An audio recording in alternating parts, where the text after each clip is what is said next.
Hello everyone, welcome to chalk and talk. आज इस video में हम डिस्कस करेंगे एनईपी 2020 न्यू एजुकेशन पॉलिसी 2020। हम जानेंगे कि न्यू पॉलिसी ऑफ एजुकेशन है क्या और इसके इम्पॉर्टेंट की पॉइंट्स क्या क्या हैं। तो सबसे पहले हम बात करेंगे इसके इम्पॉर्टेंट की पॉइंट्स की, और वीडियो के एंड में हम डिस्कस करेंगे क्वेश्चंस रिलेटेड टू एनईपी 2020, जिन क्वेश्चंस के चांसेस है कम्पिटिटिव एग्जाम्स में पूछे जाने के। जो भी क्वेश्चंस एनईपी से रिलेटेड बन सकते हैं हम उनको वीडियो के एंड में डिस्कस करेंगे। So let's start. तो जो हमारी कमेटी बनाई गई नेशनल एजुकेशन पॉलिसी को ड्राफ्ट करने के लिए, उसका नाम है डॉक्टर के कस्तूरी रंगन कमेटी। इस कमेटी का नाम डॉक्टर के कस्तूरी रंगन कमेटी के चेयरपर्सन डॉक्टर के कस्तूरी रंगन जी के नाम पे रखा गया। डॉक्टर के कस्तूरी रंगन जी ने इसकी अध्यक्षता की, उनकी अध्यक्षता में ये कमेटी बनाई गई, तो इसीलिए इस कमेटी का नाम रखा गया डॉक्टर के कस्तूरी रंगन कमेटी। डॉक्टर के कस्तूरी रंगन कमेटी को बनाया गया ministry of human resource development के द्वारा जून 2017 में, और इस कमेटी ने अपनी रिपोर्ट सबमिट की 31 मई 2019 को। उसके बाद नेशनल एजुकेशन पॉलिसी को अप्रूव किया गया 29 जुलाई 2020 को यूनियन कैबिनेट ऑफ इंडिया के द्वारा। ये थी कुछ इंपॉर्टेंट डेट्स जो एनईपी 2020 से रिलेटेड आपको ध्यान में रखनी है। एजुकेशन पॉलिसी बनाई क्यों जाती है, चेंज क्यों की जाती है, हमें ये पता होना चाहिए। तो एजुकेशन पॉलिसी इसीलिए चेंज की जाती है अगर हमारा जो करंट एजुकेशन सिस्टम चल रहा है उसमें कुछ चैलेंजेस आ रहे हैं। तो जो हमारा करंट एजुकेशन सिस्टम चल रहा है तो उसमें हमारे पास जो जो चैलेंजेस आ रहे थे वो था access, equity, quality, affordability and accountability. Easily access नहीं कर पा रहा था हर एक बच्चा, इक्विटी नहीं थी, क्वालिटी एजुकेशन नहीं मिल रही थी जितनी मिलनी चाहिए, जितनी अच्छी क्वालिटी गुणवत्ता हमारी एजुकेशन की होनी चाहिए, हर कोई अफोर्ड नहीं कर पा रहा था, एंड अकाउंटेबिलिटी नहीं थी। तो ये करंट में हमारे एजुकेशन सिस्टम में चैलेंजेस थे जिनको रिमूव करने के लिए हमें न्यू एजुकेशन पॉलिसी लानी पड़ी। हमें कुछ ट्रांसफॉर्मेशंस अपने एजुकेशन सिस्टम में लाने पड़े। सो एनईपी 2020 के अकॉर्डिंग अब जिन बातों पे ज़्यादा फोकस किया जाएगा वो है हमारा early childhood care, reform the current exam system, strengthen teacher training, restructure the education regulatory framework. तो पहले अर्ली चाइल्डहुड केयर पर ज़्यादा फोकस नहीं किया जा रहा था, अब उस पर ज़्यादा फोकस किया जाएगा। हमारा जो करंट एग्जाम सिस्टम था उससे बच्चों पे बहुत बर्डन पड़ रहा था, तो उसमें भी अब चेंजेस किए गए हैं। कुछ क्या चेंजेस किए गए हैं वो मैं आपको आगे बताने वाली हूँ। टीचर ट्रेनिंग को अब ज़्यादा फोकस किया जाएगा, उस पर टीचर्स की ट्रेनिंग अब ज़्यादा आवर्स, ज़्यादा डेज करवाई जाएगी, ताकि उनकी हमारी जो टीचर्स है वो अच्छी एजुकेशन, क्वालिटी एजुकेशन बच्चों को प्रोवाइड करवा सके, ट्रेन टीचर्स हो, professional teachers. And last is restructure the education regulatory framework. हमारा एनसीएफ होता है नेशनल करिकुलम फ्रेमवर्क, उसमें अब चेंजेस किए जाएंगे।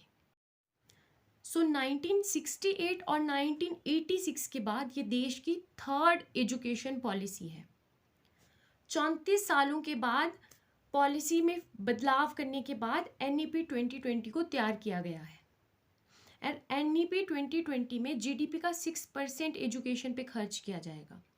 अभी तक क्या था हमारा कि जो स्टेट और सेंटर है उन दोनों को मिला के अप्रॉक्सीमेट 4% ही एजुकेशन पे स्पेंड किया जा रहा था, लेकिन अब जीडीपी का 6% एजुकेशन पे स्पेंड किया जाएगा। अब सबसे इम्पॉर्टेंट बात वो है न्यू एजुकेशन पॉलिसी का पैटर्न। तो जो हमारा प्रीवियस पैटर्न था हमारी एजुकेशन पॉलिसी 1986 का, तो वो था 10+2+3, लेकिन अब इसे कर दिया गया है 5+3+3+4। तो हमारी 5 इयर्स रहेंगे फाउंडेशन स्टेज के, 3 साल रहेंगे हमारे प्रिपरेटरी स्टेज, 3 साल मिडल स्टेज एंड 4 साल सेकेंडरी स्टेज। तो चलिए अब इन स्टेजेस को डिस्कस कर लेते हैं एक एक करके। तो सबसे पहले हमारे पास आ जाती है फाउंडेशनल स्टेज, जिसके 5 इयर्स हैं। तो उन 5 इयर्स को भी हम 2 पार्ट्स में डिवाइड कर लेते हैं। तो जो स्टार्टिंग 3 इयर्स है वो रहेंगे आपके आंगनवाड़ी या बाल वाटिका में, जिसमें हमारे पास बच्चा आएगा 3 से 6 साल का। उसके बाद 2 साल रहेंगे हमारे फर्स्ट एंड सेकेंड क्लास में, जिसमें 6 to 8 इयर्स का बच्चा आएगा। तो इस फाउंडेशनल स्टेज में क्या होगा, मल्टी लेवल, और इसमें जो हम बच्चे की लर्निंग होगी वो होगी प्ले के थ्रू या activity based. Next is preparatory stage. तो 3 साल प्रिपरेटरी स्टेज में रहेंगे हमारे, इसमें रहेंगे हमारे क्लास 3rd to 5th। इसमें हमारी जो लर्निंग होगी स्टूडेंट्स की वो होगी play, discovery and activity based. और इसमें क्लासरूम इंटरेक्टिव बनाई जाएगी कि क्लासरूम में कैसे इंटरेक्टिव लर्निंग हो सके, वो इस पे ज़्यादा फोकस किया जाएगा। देन नेक्स्ट 3 इयर्स हमारे आ जाएंगे मिडिल स्टेज के, जिसमें हमारे पास 11 to 14 ईयर का बच्चा रहेगा, जिसमें लर्निंग कैसे होगी, तो लर्निंग होगी एक्सपेरिमेंटल लर्निंग साइंस में, mathematics, arts, social sciences and humanities, ये सब्जेक्ट्स होंगे, और साइंस में एक्सपेरिमेंटल बेस्ड लर्निंग होगी। Then next and last is secondary stage, जिसमें हमारे 4 साल बताए गए हैं। इसमें 14 to 18 ईयर का हमारे पास बच्चा आएगा, जिसमें हमारा क्लास 8th to 12th। तो इसमें लर्निंग कैसे कैसे होगी वो जान लेते हैं। तो मल्टी डिसिप्लिनरी स्टडी होगी, greater critical thinking, flexibility and student choice of subjects. इसमें स्टूडेंट अपनी चॉइस के सब्जेक्ट्स को चूज कर सकते हैं, फ्लेक्सिबिलिटी होगी, मल्टी डिसिप्लिनरी अप्रोच होगी। अभी तक हमने बात की स्कूल लेवल की, स्कूल में क्या सिस्टम रहेगा, कौन सी क्लासेस तक क्या होगा। अब हम बात करते हैं हायर एजुकेशन की। तो हायर एजुकेशन में NEP 2020 के अकॉर्डिंग जो सबसे बड़ा चेंज किया गया है वो है कि हायर एजुकेशन के लिए अब एक ही रेगुलेटर होगा। पहले अलग अलग रेगुलेटरी बॉडीज़ थी जो अलग अलग इंस्टीट्यूट्स को और अलग अलग कोर्सेज को रेगुलेट करती थी। अब एक ही रेगुलेटर होगा, except law and medical and law को छोड़ के बाकी सारे कोर्सेज के लिए अब एक ही रेगुलेटरी बॉडी होगी।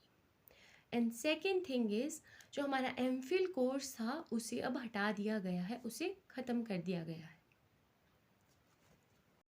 तो ये थे हमारे नेशनल एजुकेशन पॉलिसी 2020 के कुछ इम्पॉर्टेंट की points.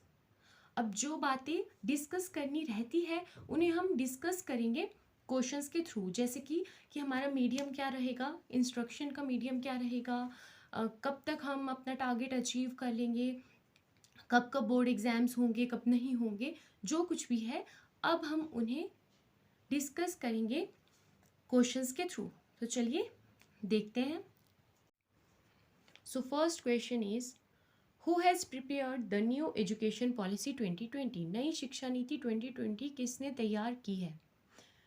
Options are Kothari commission, के Kasturirangan committee, CBSE and Indian planning commission.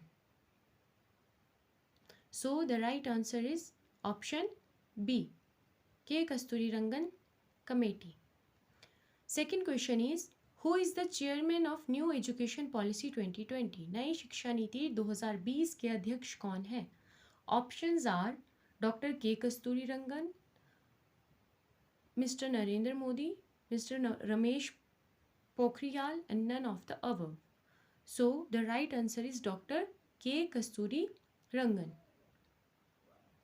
Next question is, what percentage of GDP will be spent by the union government in the new education policy 2020? GDP का कितना प्रतिशत केंद्र सरकार द्वारा नई शिक्षा नीति 2020 में खर्च किया जाएगा? ऑप्शंस आर 5%, 6%, 7% या 8%। So the right answer is option B, 6%. Next question is what name has been given to HRD ministry in the new education policy 2020? नई शिक्षा नीति 2020 में मानव संसाधन विकास मंत्रालय को क्या नाम दिया गया है? Development ministry, human resource ministry, education ministry या new education ministry? So the right answer is option 3, education ministry. अब ह्यूमन रिसोर्स डेवलपमेंट मिनिस्ट्री का नाम बदल के एजुकेशन मिनिस्ट्री कर दिया गया है. Next question is what is the new pattern of 10+2 education policy in the new education policy 2020? नई शिक्षा नीति 2020 में 10+2 शिक्षा नीति का नया पैटर्न क्या है? Options are 5+3+4+3, 5+3+3+4, 5+4+3+4, 5+4+4+4. So the right answer is option B, 5+3+3+4.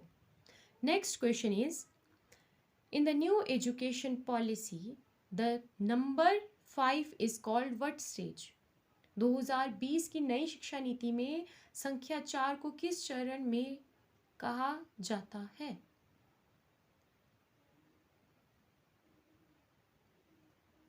Middle stage, foundation stage, secondary stage और preparatory stage. So the right answer is foundation stage. जो हमारी फाउंडेशन स्टेज है वो 5 साल की है. सो यहाँ पे इस पैटर्न में 5 डिनोट करता है फाउंडेशन स्टेज को.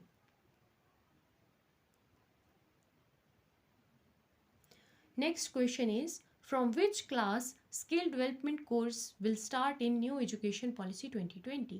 न्यू एजुकेशन पॉलिसी 2020 में किस वर्ग का कौशल विकास पाठ्यक्रम शुरू होगा? क्लास 5, क्लास 6, क्लास 7 और class 8? So the right answer is class 6. Class 6 से हमारे जो स्किल डेवलपमेंट कोर्सेज हैं उनको इंट्रोड्यूस कर दिया जाएगा.